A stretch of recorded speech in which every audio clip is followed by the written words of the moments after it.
to discover more the world. So I went, for example, in Egypt. Right now I'm doing an internship there for women's rights. All right. So I'm more like in this field, like where you can touch people by just sharing with them and like discover the culture, because it's very different from Switzerland. So I travel in all the world, like where the culture is different, where traditions are different, and you try to kind of introduce your culture to them, and in turn accept some of the traditions that they have in their country. Yeah, Alright. like for example, like I was very touched what happened in Ukraine.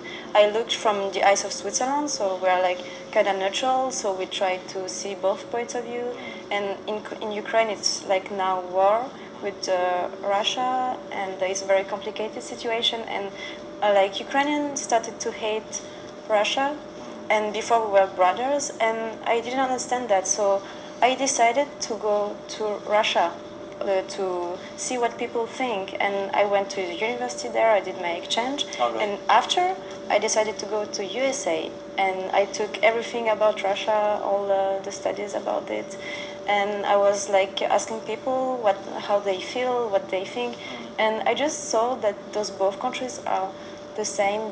They just feel scared about each other, but their culture are similar. It's just like they don't feel like this peace inside them, and they're like just trying to push the other, but because they're just scared. And but if they're scared, this is what I'd like to ask you, Katrina. If you feel that people of two different countries who are at war with each other are scared, then how can you bring about love from the inside if they are so scared?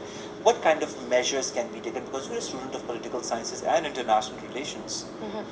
Yes, for me, I believe that if they try to not like just think about themselves and their people, they have to do some treaties between them and try to go and exchange. Like American presidents have to go in Russia and try to discuss, and Russia too, like not just like attack each other, because they just do all by like hidden things, and after Russia like, oh, so they do this to me, I have to protect myself, so I will do this behind, but they don't discuss. I think if they try to discuss and just ask and just say what they want, they can come to an agreement. But it's very difficult, and also it's not the same languages, it's not the same culture, so sometimes they don't understand each other, that's all. So if somebody can understand them both, maybe they can come to a conclusion, but now it's very hard. But you feel, in your point of view, talks are the best way to promote peace? Yes, like Switzerland just teach me that, because we have 7 presidents and we're always like talking and talking. Also, people have the rights to vote, so we are voting like every month. We receive like some votes, and we have to discuss and like try to make decisions, and it's very slow. But at the end, everyone is happy, and it's how democracy works.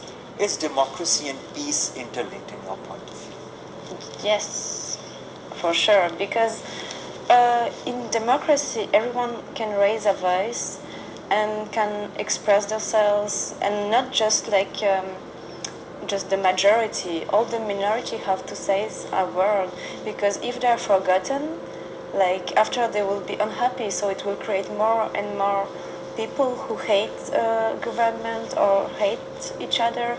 And if they're not, like if people don't listen to them, it cannot just work. So all the minority have to be represented, majority and minority. And if just people like take the time to listen to each other, like it can be successful. All right. And so you feel the success comes from putting aside the hatred, coming in front and speaking to each other and kind of talking out all the conflicts that you have inside, because as you said, people are scared, and that is why they somehow, somewhere hate each other, because they're scared to talk openly about their issues to each other. Yeah, for sure, because the first point, like the first thing that a government have to provide to their own country is security. So they try to provide it, but they're not like listening to everyone. All right. All right. Well, all 3 of you are here.